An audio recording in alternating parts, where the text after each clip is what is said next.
Amen, amen. Nous allons nous lever pour la lecture de la parole de Dieu et nous lisons ce matin dans le livre des Juges au chapitre 9. Juges chapitre 9, ça va être un peu long mais je vais le lire jusqu'au verset 21. Juges 9, à partir du verset 1er jusqu'au verset 21. Abimelech, fils de Jérubal, se rendit à Sichem vers les frères de sa mère. Et voici comment il leur parla, ainsi qu'à toute la famille de la maison du père de sa mère. Dites, je vous prie, aux oreilles de tous les habitants de Sichem, vaut-il mieux pour vous que 70 hommes, tous fils de Jérubal, dominent sur vous, ou qu'un seul homme domine sur vous? Et souvenez-vous que je suis votre os et votre chair.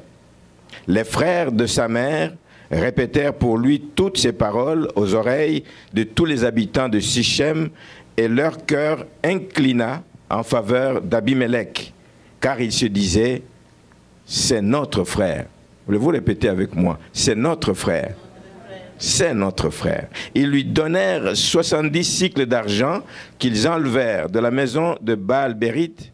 Et Abimelech s'en servit pour acheter des misérables et des turbulents qui allèrent après lui. Il vint dans la maison de son père à Ophra et il tua ses frères, fils de Jérubal, 70 hommes sur une même pierre. Il n'échappa que Jotam, le plus jeune fils de Jérubal, car il s'était caché. Tous les habitants de Sichem et toute la maison de Milo se rassemblèrent. Ils vinrent et proclamèrent roi Abimelech près du chêne planté dans Sichem. Et Jotam en fut informé. Il alla se placer sur le sommet de la montagne de Garizim. Et voici ce qu'il leur cria à haute voix. « Écoutez-moi, habitants de Sichem, et que Dieu vous écoute. Les arbres partirent pour aller oindre un roi et le mettre à leur tête.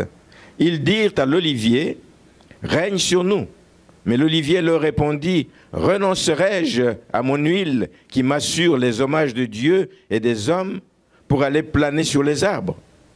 Et les arbres dirent au figuier, « Viens, toi, règne sur nous. » Mais le figuier leur répondit, « Renoncerai-je à ma douceur et à mon excellent fruit pour aller planer sur les arbres ?» Et les arbres dirent à la vigne, « Viens, toi, règne sur nous. » Mais la vigne leur répondit, « Renoncerai-je à mon vin qui réjouit Dieu et les hommes pour aller planer sur les arbres ?» Alors tous les arbres dirent au buisson d'épines, « Viens, toi, règne sur nous. » Et le buisson d'épines répondit aux arbres, « Si c'est de bonne foi que vous voulez moindre pour votre roi, venez, réfugiez-vous sous mon ombrage. Sinon un feu sortira du buisson d'épines et dévorera les cèdres du Liban. » Maintenant, est-ce de bonne foi et avec intégrité que vous avez agi en proclamant roi Abimelech? Avez-vous eu de la bienveillance pour Jérubal et sa maison? L'avez-vous traité selon les services qu'il a rendus? Car mon père a combattu pour vous, ça c'est Jotam qui parle, il a exposé sa vie et il vous a délivré de la main de Madian. Et vous vous êtes levé contre la maison de mon père, vous avez tué ses fils, 70 hommes sur une même pierre, et vous avez proclamé roi sur les habitants de Sichem, Abimelech, fils de sa servante, parce qu'il est votre frère. Si c'est de bonne foi et avec intégrité, qu'en ce jour vous avez agi ainsi envers Jérubal et sa maison, eh bien, qu'Abimelech fasse votre joie et que vous fassiez aussi la sienne. Sinon, qu'un feu sorte d'Abimelech et dévore les habitants de Sichem et la maison de Milo, et qu'un feu sorte des habitants de Sichem et de la maison de Milo et dévore Abimelech. Jotam se retira et prit la fuite. Il s'en alla à Ber, où il demeura loin d'Abimelech, son frère. Amen. Amen. Vous pouvez vous asseoir. une histoire un peu horrible, une histoire, une partie des choses un peu macabres, une personne qui tue 70 personnes de ses frères sur un morceau de pierre, quelque chose d'inimaginable. On a chanté tout à l'heure un chant qui disait « Seigneur, aide-moi, que tout mal soit détruit en moi, que jamais de telles pensées ne nous arrivent à faire un mal aussi horrible. » Pour ceux qui étaient ici dimanche dernier, vous vous rappelez que nous avons parlé de l'école de Barnabas, nous avons parlé de Barnabas, ce disciple, cet apôtre qui a fait donc de bons choix. Lui avait fait de bons choix pour sa vie, des bons choix d'être généreux et de contribuer à l'avancement de l'Église débutante. Il avait fait le choix d'être humble, de ne pas prétendre être sur le même pied d'égalité que Paul, que Saul, mais de laisser la place à Paul parce qu'il avait un appel et c'était visible qu'il était loin pour cet appel. On a vu qu'il a fait le bon choix de ne pas développer en lui aucune envie vis-à-vis de quelqu'un d'autre qui prospère, qui est élevé. Il a fait les bons choix. Et c'est pour ça que je l'ai apporté, parce qu'il est un bon exemple. Il est un bon exemple à suivre, il est un encouragement pour l'Église, et donc pour que nous puissions nous aussi apprendre à faire des bons choix dans notre vie. Mais il y a aussi dans la vie et dans la Bible des gens qui ont fait des mauvais choix, que nous aussi nous risquons de faire et qui risquent de nous détruire, qui risquent de nous éloigner de Dieu, qui risquent de nous amener loin de la volonté de Dieu.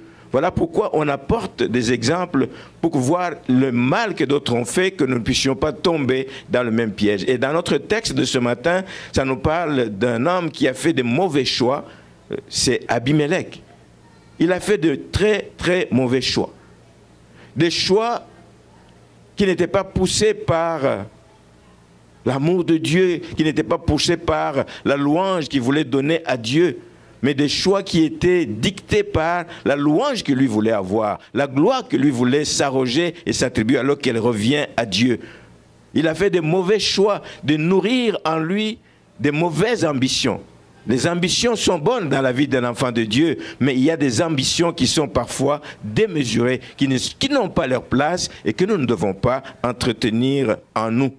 C'est une ambition démesurée qu'il a eue parce qu'il voulait devenir roi. Nous allons voir tout à l'heure que devenir roi à une époque où le peuple était dirigé par des juges. C'est Dieu qui suscitait au milieu du peuple des juges pour diriger son peuple. Et lui a un rêve tout d'un coup de devenir roi.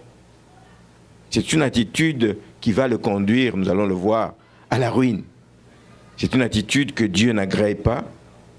On va voir qu'il est mort très mal comme un meurtrier tué par une femme, simplement. À l'époque des juges, comme je dis, Gédéon, donc, qui s'appelle aussi Jérubal dans le texte ici, venait de mourir. Il a fait des bonnes choses, il a fait des grandes choses au milieu de son peuple, mais le peuple a oublié aussitôt tout ce que Gédéon a fait. C'est pour ça que je t'aime ici le rappeler. Vous oubliez tout ce que mon père a fait. C'est comme ça que vous lui rendez donc hommage. Donc en vous associant avec un rebelle, même si c'est son fils, mais avec un rebelle qui agit dans la rébellion. Ils ont oublié les bienfaits de Gédéon, ils ont oublié les bienfaits de Dieu à leur endroit. Et ils se sont enfoncés de plus en plus dans le mal.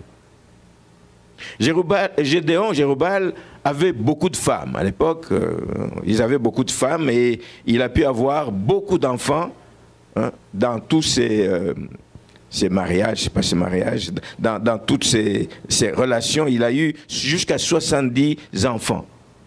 Mais il a eu aussi, à côté de ces femmes qui vivaient avec lui à Ophra, mais il avait une femme dans une autre localité.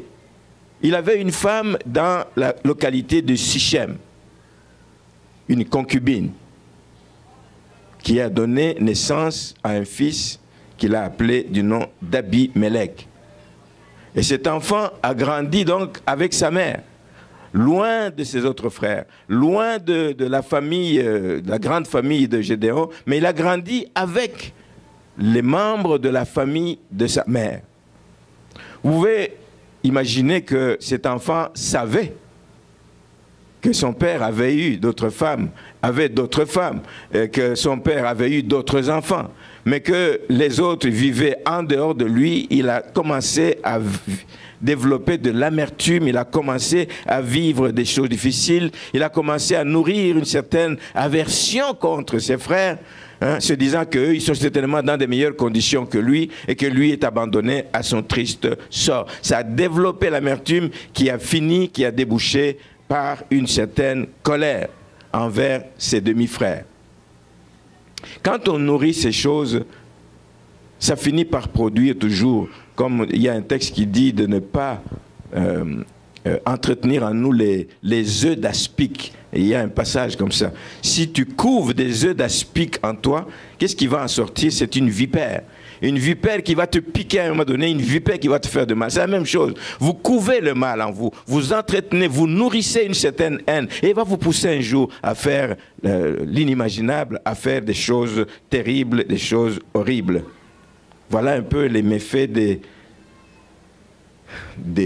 la polygamie, des méfaits des séparations dans les couples, etc. Les enfants sont tiraillés, vivent des choses difficiles à cause de la séparation. Donc, lui, Abimelech, a développé davantage de relations avec les membres de la famille de sa mère.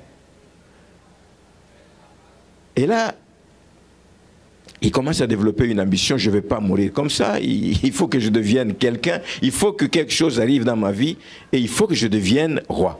D'où lui est venue cette idée? D'abord, on dit que son nom veut dire « mon père est roi ». Mais quand on lit plutôt dans Juge chapitre 8, le verset, dans Luc chapitre 8, au verset 22, les hommes d'Israël parle donc à Gédéon de son vivant, il dit « Domine sur nous, et toi et ton fils, et le fils de ton fils, car tu nous as délivrés de la main de Madian. Domine sur nous, sois roi. » Il était déjà juge, mais domine sur nous, sois notre roi. Gédéon leur dit « Je ne dominerai point sur vous, et mes fils ne domineront point sur vous. C'est l'Éternel qui dominera sur vous. » C'est l'Éternel qui dominera sur vous. C'était même la volonté donc de Dieu à ce moment-là. J'imagine que non seulement son nom, mais aussi peut-être ce qu'il a entendu.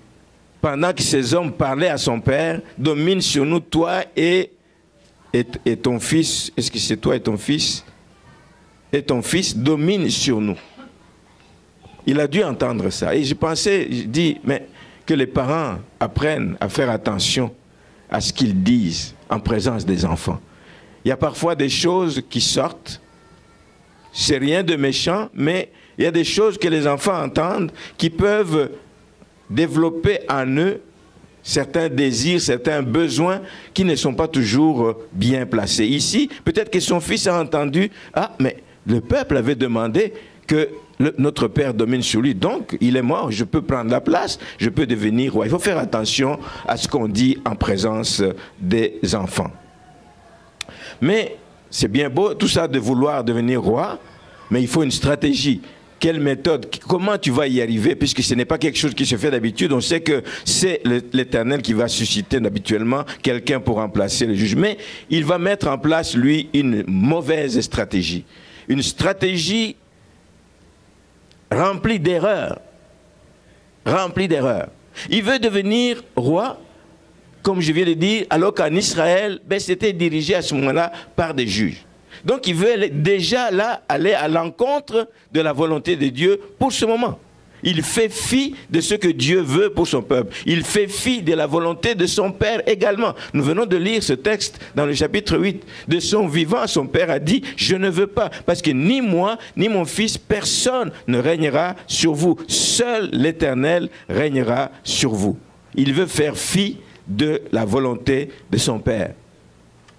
Le livre des Proverbes 15, au verset 15, nous dit ceci. Proverbe 15, au verset 5 plutôt.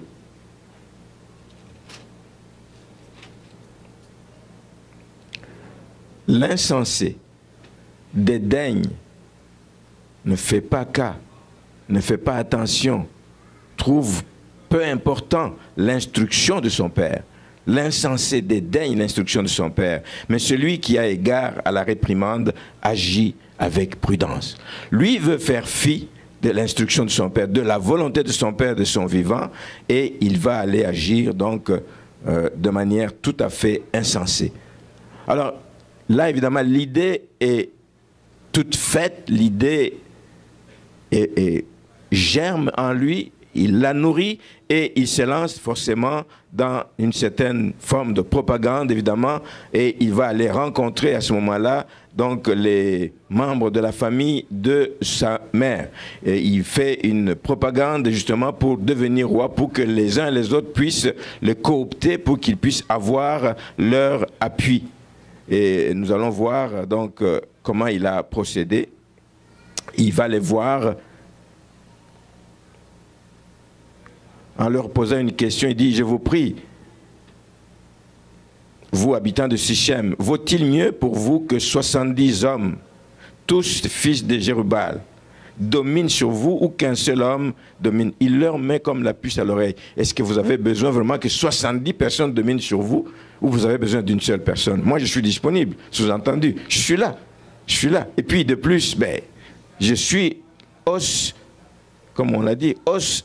Je suis votre os et votre chair. Je suis de votre famille. Ma mère est de votre famille. Donc, il vaut mieux que ce soit moi. Une propagande parce qu'il est sûr d'avoir auprès de cette famille un écho favorable.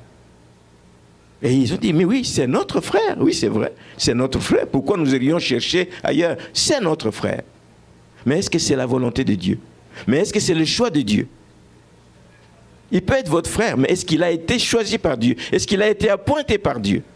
Oui, c'est votre frère, mais ce n'est pas le choix de Dieu. Il oublie volontairement notre ami Abimelech, qui n'a pas plus de droits que les autres enfants. Il n'a pas plus de droits pour réclamer que lui règne. Même si quelqu'un devait régner, lui n'a pas plus de droits que les autres. Il ne les a pas consultés, mais il veut faire un complot avec des gens qui vont lui être favorables et il va monter un coup pour qu'il puisse prendre la succession de son père. Il fait fi, il ignore les droits de ses autres frères. Et leur appui lui est assuré et il le conduit loin. Il dit, ok, maintenant que vous êtes d'accord, qu'est-ce que nous faisons? Ça nous prend de l'argent, ça nous prend des fonds. Là, évidemment, plus aucune crainte de Dieu. La Bible nous dit dans le psaume 111, verset 10, que la crainte de Dieu est le commencement de la sagesse. Quand dans cette folie, tu te mets en accord avec les membres de la famille de ton père pour aller prendre des fonds qui sont dans la maison de leur Dieu, plus de crainte de Dieu, même de leur Dieu à ce moment-là, plus de considération de leur Dieu, il approuve qu'ils fassent ce geste. Pour nous, nous savons qu'aujourd'hui, il y a des gens qui font des gestes semblables, qui se jouent des choses qu'il y a dans la maison de Dieu, qui se jouent des choses qui touchent à l'église de Dieu, mais ils jouent avec le feu. La crainte de Dieu, c'est le commencement de la sagesse. Si tu n'es pas sage, tu es insensé. Tout geste que tu vas faire, contrairement à la sagesse, va te pousser donc à être un insensé. Et il passe aux actes, il s'entoure de gens que la Bible même appelle des aventuriers, c'est des mercenaires. Donc il va payer avec ces fonds qui sont allés prendre dans la maison de Baal. Donc il prend cet argent et il engage des aventuriers, des mercenaires pour une sale besogne. Il a déjà en tête ce qu'il va faire. Il a déjà en tête de tuer tous ses frères, pour que qu'aucun, à un moment donné, ne puisse prétendre à quoi que ce soit, pour que qu'aucun ne puisse lever par la suite son petit doigt et dire, mais on va tous les massacrer, je vais rester seul et je vais pouvoir régner tranquillement. Il n'y a personne d'autre qui va prétendre à ce poste. Il veut éviter toute contestation ultérieure. C'est un message fort qu'il veut passer aux gens. Tuer tous les frères, les 70. Mais c'est sans compter que Dieu reste Dieu. Tu fais tes plans, mais Dieu peut arrêter ses plans autrement. En fait, il n'a pas arrêté le plan qu'on tue les frères d'Abimelech, mais il y en a un petit qui s'est sûrement caché quelque part et qui a échappé à ce massacre. Il a échappé à ce massacre Et il a donc commencé, il a été témoin de tout ce qui se faisait, puis il a dû critiquer fortement donc son frère. Le frère en question, c'est Jotham, un jeune enfant. Il échappe à ce massacre et il se met donc à critiquer sévèrement les agissements de Abimelech et de ses mercenaires, de ses membres de la famille de sa mère. Au verset 7, quand il est informé de ce qui est arrivé, il se place sur le sommet de la montagne de Garizim et il crie à haute voix, « Écoutez-moi, habitants de Sichem. » Et là, il leur raconte une histoire. Vous savez, il y a des personnes à qui, quand vous parlez directement du mal, des méfaits qu'ils ont accomplis, ils ne vont pas comprendre. Et il y a des gens comme ça. Et le cœur est tellement endurci qu'il passe par un autre moyen. Il va utiliser une sorte de fable, une histoire qui va illustrer ce qui s'est passé. Et il raconte l'histoire de ces 3 arbres qui partent pour aller oindre un roi. Et mettre donc le roi à leur tête. Il fait une réflexion que je voudrais partager ce matin. Je dis, il raconte sous forme de fable, justement parce qu'une fable va mieux parler à ces cœurs endurcis.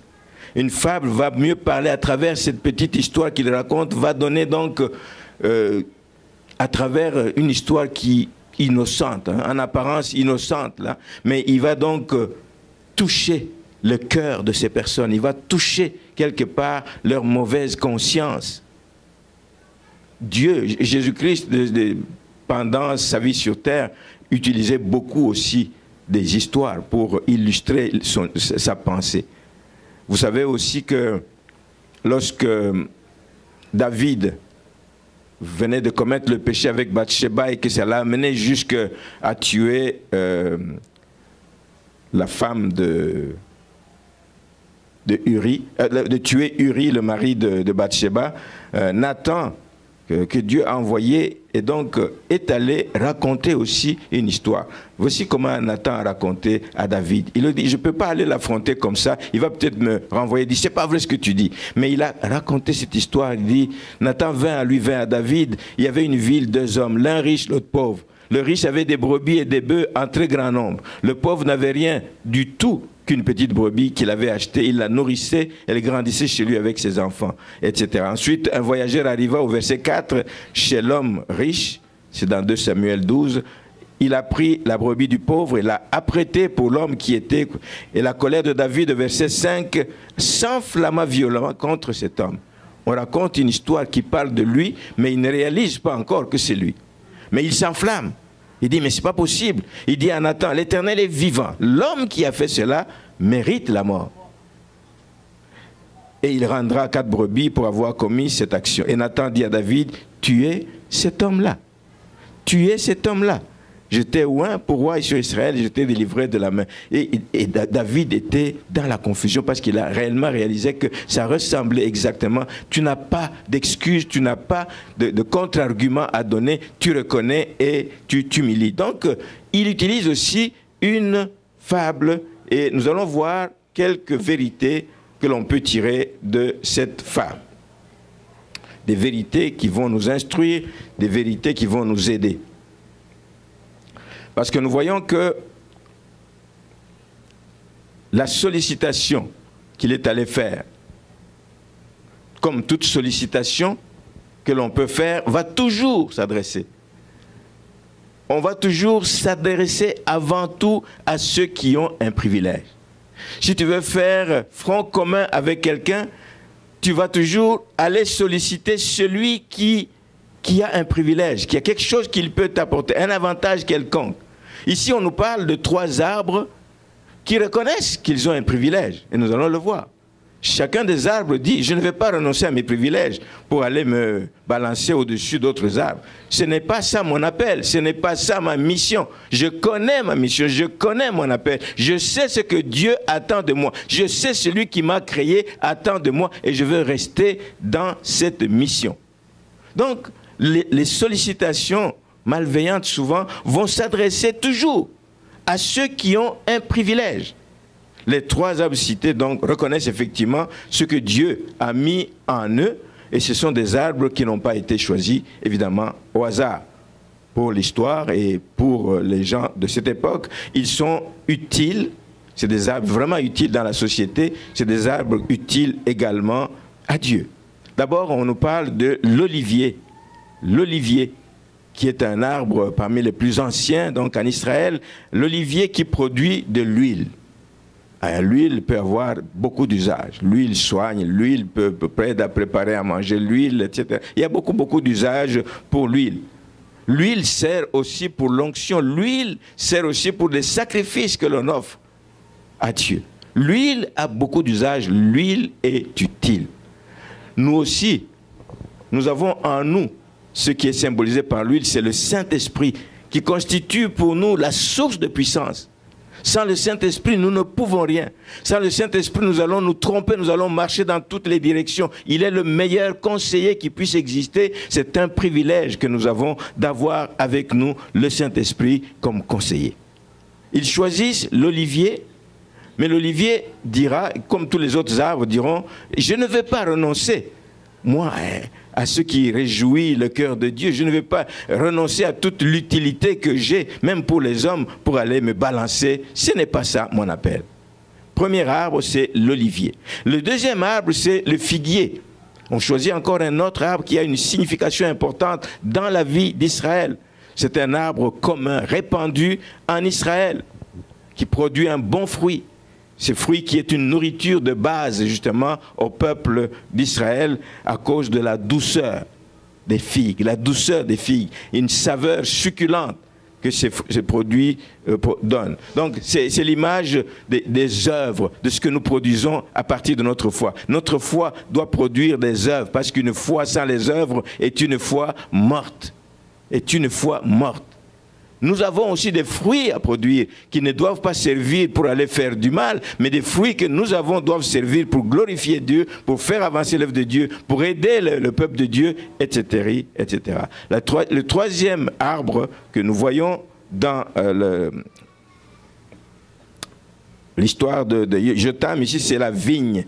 La vigne avec les raisins, etc. Donc, c'est un arbre qui était une marque de richesse. Une grande vigne, c'était une marque de richesse en Israël. Et le fruit de la vigne, ben, c'est ça, les raisins. Quand on boit le vin, le jus, ça produit la joie, etc. La joie, le vin permet la communion, donc, et permet aussi que les gens puissent passer un bon temps ensemble. Mais ce que je veux montrer ce matin, c'est que ces trois arbres-ci reconnaissent leurs privilèges. Ils le reconnaissent. Nous devons reconnaître les privilèges que nous avons en Dieu. Tout ce que Dieu a mis en nous doit servir à l'avancement de son œuvre. Pas à freiner l'œuvre de Dieu, mais doit servir à l'avancement de l'œuvre de Dieu. Ces arbres reconnaissent. Puissions-nous aussi reconnaître les privilèges que le Seigneur nous a donnés et ne pas vouloir y renoncer pour aller servir à des fins qui ne sont pas donc de Dieu. Nous voyons dans ce texte, au verset 9, ce que l'olivier répond. Quand il est sollicité, il répond « Renoncerai-je à mon huile, qui m'assure les hommages de Dieu et des hommes pour aller planer sur les arbres ?» Ce n'est pas pour cela que l'olivier a été créé. C'est pour produire cette huile qui permet d'assurer les hommages à Dieu et des hommes. Même chose, le figuier dit « Renoncerai-je à ma douceur et à mon excellent fruit ?» Non. La vigne répond la même chose. « Renoncerai-je à mon vin qui réjouit Dieu et les hommes pour aller m'occuper d'autre chose ?» Non. Donc les trois arbres, connaissant le privilège, refusent cette sollicitation. Voilà pourquoi il est important, frères et sœurs, de connaître le but de notre existence. Pourquoi Dieu t'a créé?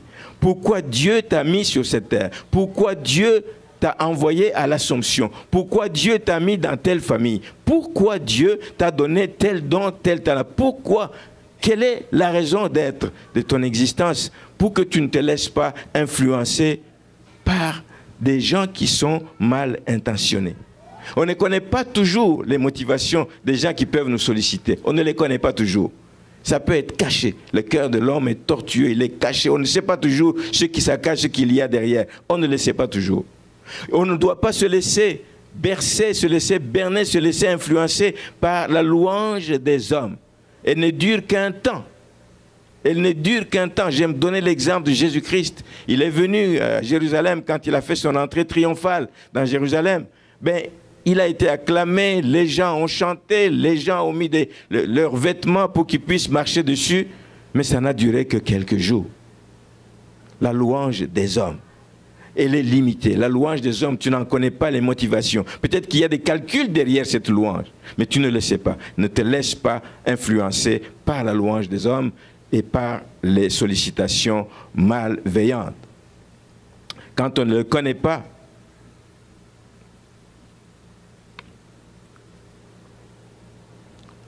quand on ne connaît pas cette motivation des hommes, c'est dangereux parce que ça peut nous conduire à avoir donc des ambitions démesurées. Ça peut nous conduire à vouloir à tout prix ce qu'on n'a pas. Ça peut nous pousser à vouloir à tout prix ce qu'on ne peut même pas avoir en temps normal. Ça peut nous pousser à tout prix à vouloir même ce qui est interdit. Tu sais que c'est interdit.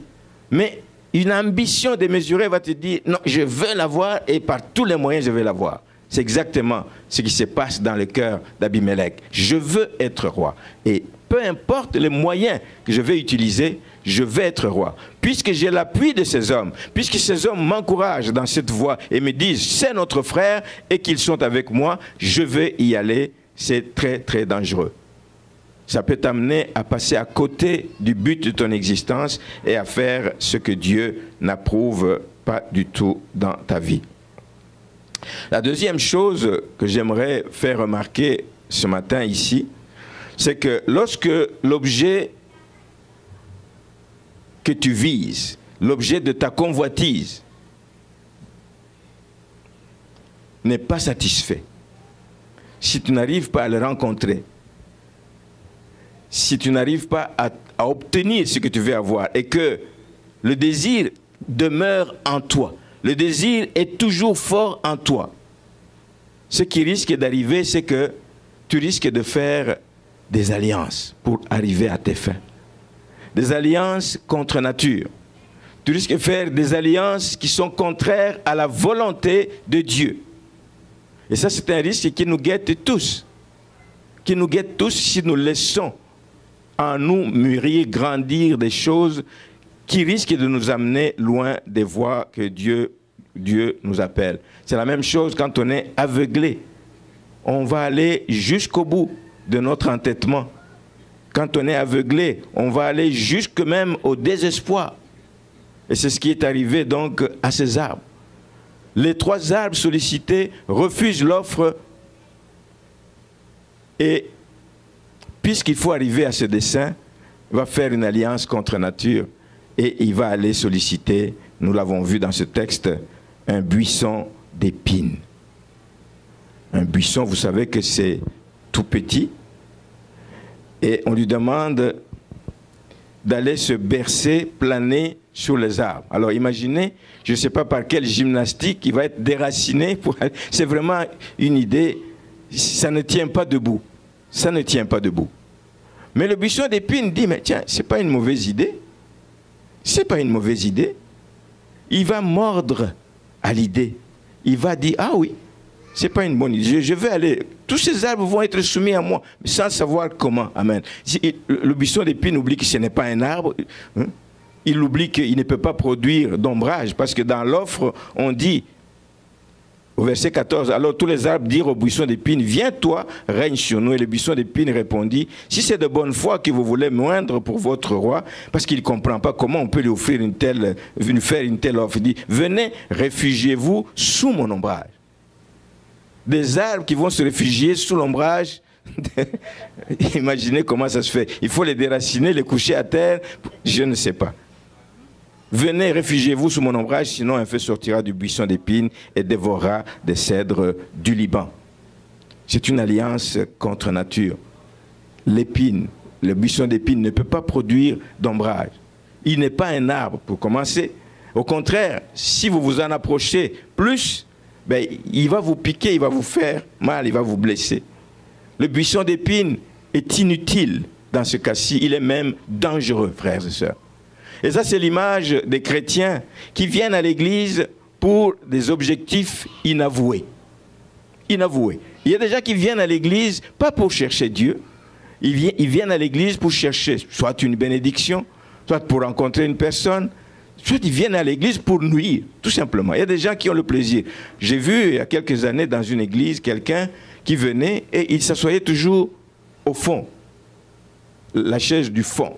Toujours, même si c'est une grande assemblée, et il venait parmi les premiers, il s'assoyait toujours au fond. Le protocole veut installer les gens, on lui demande de venir, de s'installer en avant et de se rapprocher des autres. Il dit non, moi c'est ici. Tout le temps comme ça. Vous venez, vous le trouvez toujours à la même place, avec des lunettes fumées, là, en plein culte, avec des lunettes fumées. Ben, jusque-là, aucun discernement, mais on se dit, mais qu'est-ce qui se passe avec cette personne? Mais le temps a fini par montrer que ce n'est pas quelqu'un qui venait pour louer le Seigneur. Ce n'est pas quelqu'un qui venait pour adorer le Seigneur. C'est quelqu'un qui venait avec des intentions nuisibles, néfastes. Parce que c'est lui-même qui est avoué. Au bout d'un certain temps, il est allé rencontrer le pasteur de cette église et lui a dit, il dit, j'ai tout essayé. Je suis venu ici avec la mission de te faire tomber, la mission de nuire à cette église, mais j'ai essayé, mais je n'y arrive pas. Il lui-même est allé avouer. Donc il y a des gens comme ça qui viennent à l'église avec des intentions. C'est pour ça qu'il faut toujours intercéder. On est dans le culte, on intercède. On ne sait pas qui est avec nous, qui n'est pas avec nous, mais on prie, Seigneur, touche-les, etc. et que ton œuvre puisse être manifeste dans la vie de ces gens. Donc il y a des gens qui viennent avec des intentions malveillantes, des objectifs inavoués. Pas pour chercher Dieu, mais pour chercher soit une bénédiction, soit quelque chose d'autre. Et puis après, voyez, ils disparaissent de l'Église. C'est l'image aussi, et on en voit de plus en plus, malheureusement, des serviteurs de Dieu, mais qui sont serviteurs, j'excuse d'utiliser le terme, pour leur vente, pour leur intérêt personnel. C'est mon ministère, c'est ma gloire, mes autos, c'est ceci, c'est pour leur gloire, pour leur image personnelle.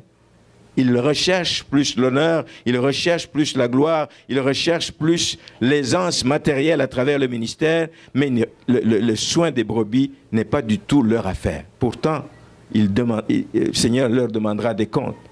Le Seigneur leur demandera des comptes parce qu'ils n'ont pas veillé sur les brebis que le Seigneur leur a confiées. Ils ne se sont pas préoccupés du salut de leur âme. La troisième chose qui se dégage de ce texte, c'est que toute ambition, quand elle est démesurée, quand les ambitions qui te guident sont poussées, guidées par la convoitise, c'est très clair que ça conduit à la ruine. La convoitise, c'est un péché que nous devons combattre. Il faut chasser de notre cœur, de notre esprit, il faut le chasser. Parce que la Bible nous dit dans le livre de Romains, l'épître aux Romains, chapitre 6, verset 23, que le salaire du péché, c'est la mort. Si tu laisses le péché habiter en toi, il va faire des ravages. Si tu laisses le péché grandir en toi, il va faire des ravages et il conduira à la mort.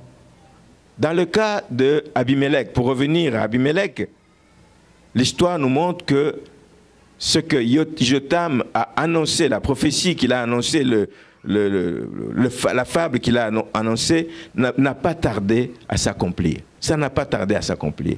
C'est que c'était vrai ce qu'il a vu, l'image qu'il a donnée était tellement vraie.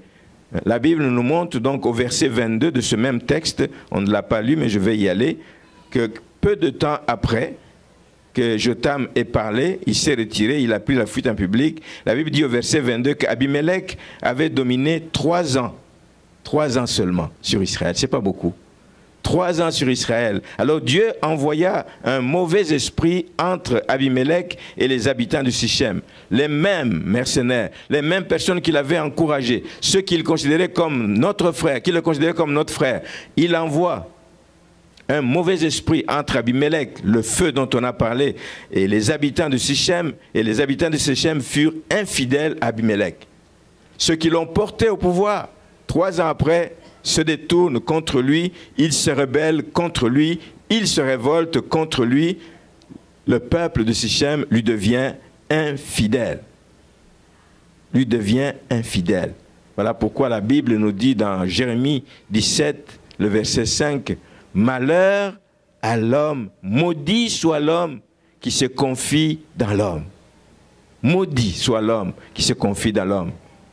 Maudit soit l'homme qui prend la chair pour appui. Je ne suis pas en train de dire qu'il faut se méfier de tout le monde. Nous l'avons dit en début de culte tout à l'heure. Nous disons que heureux ceux qui mettent leur confiance en Dieu, ceux dont l'Éternel est leur secours. Mais si toi, ton secours, tu l'attends des hommes, et que tu n'attends que des hommes, mais malheur à l'homme. Maudit soit l'homme qui se confie à l'homme, qui prend la chair pour appui et qui détourne son cœur de l'Éternel. C'est exactement ce qui est arrivé à Abimelech. Il n'a pas tenu compte de Dieu, il n'a pas tenu compte même de son père.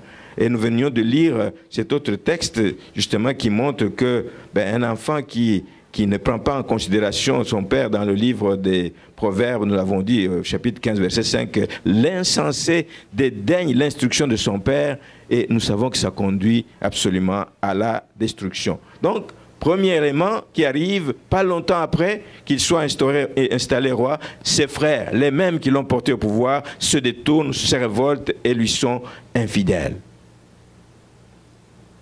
Et notre Dieu est celui qui nous venge. Notre Dieu est celui qui nous venge. La vengeance lui appartient. Ce n'est pas à nous de nous venger. Dieu, nous voyons que Dieu a vengé le meurtre de ses frères par Abimelech. Parce qu'Abimelech, je l'ai dit tout à l'heure, a connu une triste fin. Une triste fin. On va lire ensemble ce qui lui est arrivé.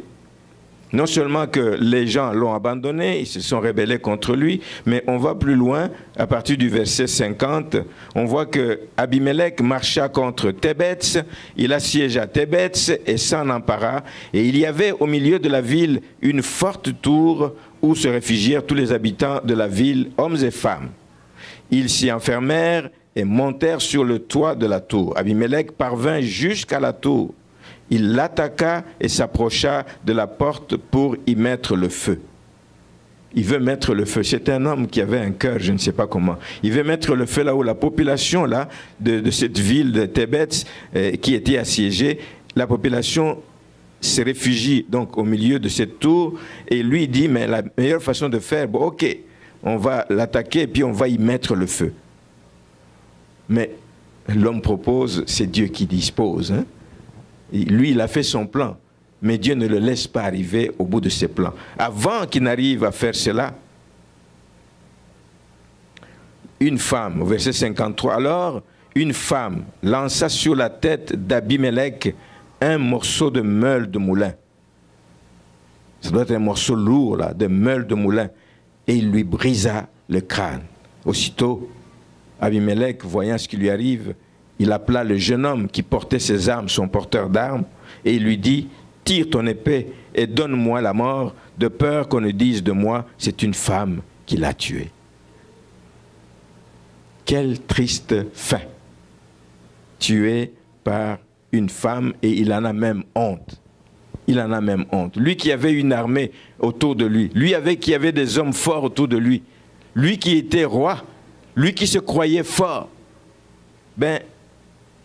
c'est une femme qui est venue, qui lui a fracassé la tête et avec juste un morceau de meule de moulin. Voici une fin inattendue auquel il n'aurait jamais pensé.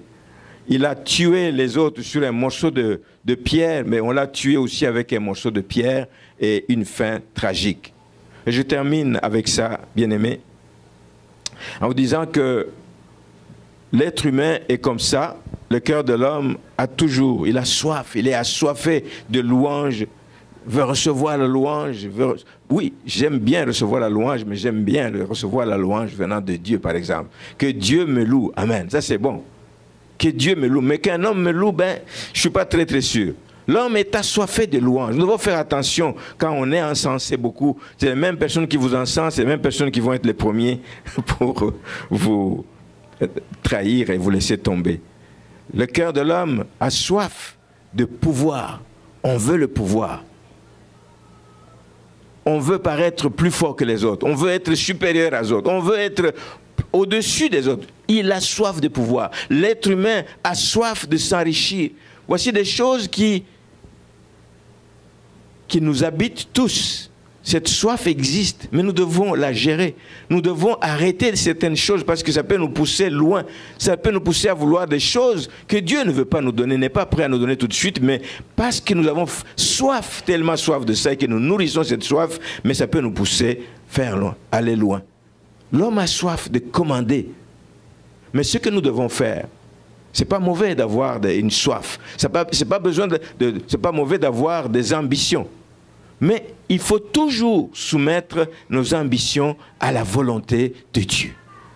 S'assurer que Dieu est d'accord avec nous dans ce que nous voulons faire. S'assurer que Dieu est avec nous dans la voie dans laquelle nous voulons nous engager. S'assurer que Dieu est avec nous. Parce que s'il est avec nous, nous pouvons nous attendre à lui. Nous venons de le dire, il est fidèle. Il n'est pas un homme pour mentir, il n'est pas fils de l'homme pour se repentir. Parce que s'il t'a dit, vas-y, je suis avec toi, je te confirme que c'est un bon choix que tu fais là, ben il est avec toi, il ne va pas t'abandonner, il ne va pas te lâcher. Mais si tu y vas tout seul, que Dieu n'est pas avec toi, que tu y vas à l'encontre de la volonté de Dieu, mais tu peux t'attendre à des catastrophes, tu peux t'attendre à des choses pires. Et c'est ce qui est arrivé à Abimelech, que je ne souhaite à personne. Ne nous attachons pas à la louange des hommes, elle est vraiment de courte durée, mais cherchons plutôt la louange venant de Dieu et que le Seigneur nous bénisse.